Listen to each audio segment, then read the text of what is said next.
आने वाले दिनों में राष्ट्रपति चुनाव होने हैं और राष्ट्रपति चुनाव को लेकर बिहार में भी सरगर्मी शुरू हो गई है। भाजपा नेताओं को जेडीयू से उम्मीदें हैं। देखिए, समय राष्ट्रपति चुनाव आएगा, सब लोग मिलकर चुनाव लड़ेंगे और जिस प्रकार से एनडीए गठबंधन ने पिछले बार भी राष्ट्रपति उपराष्ट्रपति चुनाव में सफलता पाई है, इस बार भी हम लोग अपने पूरे देश भर में जिस प्रकार से भारतीय जनता पार्टी के और एनडीए गठबंधन को समर्थन है, हम फिर से उस दोनों ही पदों के लिए अपने आगे की सफलता का रास्ता निकालेंगे। इधर उधर नहीं जाएगी, ये उम्मीद है। जब हम गठबंधन में हैं, हम सरकार चला रहे हैं, तो इधर उधर की बात कहाँ है? ये इधर उधर की बात तो वो करते हैं जिनके मन में भेद हो। हमारी दिशा तय है, राष्ट्र हित में, राज्य हित में हम देश को सबको लेके साथ चलते हैं। राष्ट्रपति चुनाव होना है तो जेडीयू तो अभी तो पहले उम्मीदवार घोषित हो गए, पार्टी का फैसला होगा तब ना होगा। अभी तक कुछ तय नहीं है सर। अरे अभी उम्मीदवार नहीं तय है तो फैसला कैसे तय हो जाएगा? देखिए, राष्ट्रपति चुनाव में जदयू इनकी मजबूरी बनने जा रही है, क्योंकि अगर जदयू के मिजाज के लायक कैंडिडेट नहीं होगा राष्ट्रपति का, तो जाहिर सी बात है बीजेपी राष्ट्रपति चुनाव में पटखनी खा जाएगी। इससे पहले भी इतिहास रहा है कि जदयू ने बीजेपी के खिलाफ जाकर के वोट किया है, इसका 2 बार प्रमाण भी मिला है। लेकिन अब हम आपको अंकगणित के जरिए समझाते हैं कि बीजेपी के लिए राष्ट्रपति चुनाव में कैसे सियासी मजबूरी बनने जा रही है जदयू, क्योंकि खेल तो पॉइंट्स का है और एक सांसद के वोट का वैल्यू होता है 708। राष्ट्रपति चुनाव में इलेक्टोरल वोट के का कुल वैल्यू जो है वो 10.9 लाख है।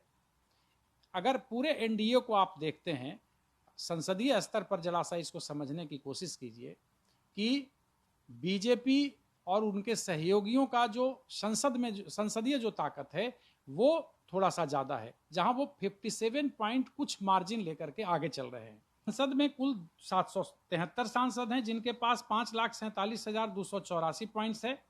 विपक्ष के पास संसद और विधानसभा दोनों मिलाकर जो स्टेक बन रहा है वो 51.1% का है और बीजेपी के पास 48.9% का है। मतलब सीधा जो अंतर दिख रहा है वो 2.20 का है। लेकिन ये जो अंकगणित है वो कहता है कि मिनिमम 1.1 यानी 11,990 पॉइंट्स, इलेक्टोरल पॉइंट्स हर कीमत पे बीजेपी को लाना होगा। और यही इनकी सियासी मजबूरी है कि अगर जदयू थोड़ा सा भी इधर उधर करता है तो विपक्ष का उम्मीदवार आसानी से राष्ट्रपति भवन पर कब्जा कर सकता है। तो विधानसभा के अगर टोटलिटी में देखते हैं, जो विधायक हैं 4033 विधायक अभी केंद्र शासित प्रदेश मिलाकर के हैं, तो 4033 विधायकों में कौन किसके पक्ष में है और कितना स्टेक राष्ट्रपति इलेक्टोरल पॉइंट जा रहा है, इसको देखिए। तो 11 राज्य में सरकार है विपक्ष का, लेकिन 8 बड़े राज्यों में है, तो 40.43% ही स्टेक आ रहा है इनके पास, एनडीए के पास।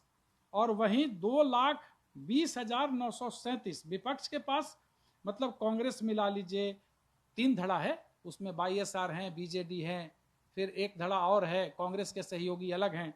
अगर टोटल संसद और विधानसभा में 5,33,873 यानी 48.9 पॉइंट का स्टेक है। विपक्ष 51.1% के, माने अगर दोनों को मिला लीजिए तो भाजपा को जीत के लिए 11,990 वोट की जरूरत हर कीमत पर पड़ जाती है, क्योंकि विधानसभा में ये काफी कमजोर पड़ रहे हैं। परिणाम यह है कि विधानसभा में इनको मजबूती प्रदान करने के लिए अगर जदयू भी सहयोग नहीं करती है तब तो बिल्कुल उलट हो जाएगा। एलजेपी के 5 सांसद हैं जो सहयोग शुरू से कर रहे हैं, कर सकते हैं, लेकिन खेल वहां जो बड़ा मार्जिन लेकर के चल रही है विपक्ष, वो है कि विधानसभा के अंदर।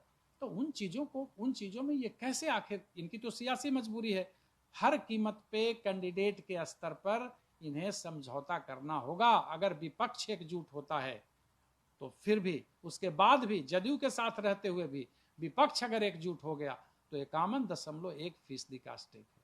ये बहुत बड़ी बात है। और वहां मजबूत रहते हुए, कई राज्यों में सरकार रहते हुए, मोदी राष्ट्रपति चुनाव में चारों खाने चित्त हो जाएंगे। राष्ट्रपति चुनाव को लेकर भाजपा वोटों के अंक गणित को दुरुस्त करने में जुटी है। बिहार पर भी भाजपा की नज़र है और मुख्यमंत्री नीतीश कुमार भाजपा के निशाने पर हैं। अब देखना ये दिलचस्प होगा कि मुख्यमंत्री नीतीश कुमार भाजपा के उम्मीदों के मुताबिक राष्ट्रपति चुनाव में मतदान करते हैं या फिर पहले की तरह अलग रुख अख्तियार करते हैं। सहयोगी अशोक के साथ रंजीत, ईटीवी भारत, पटना।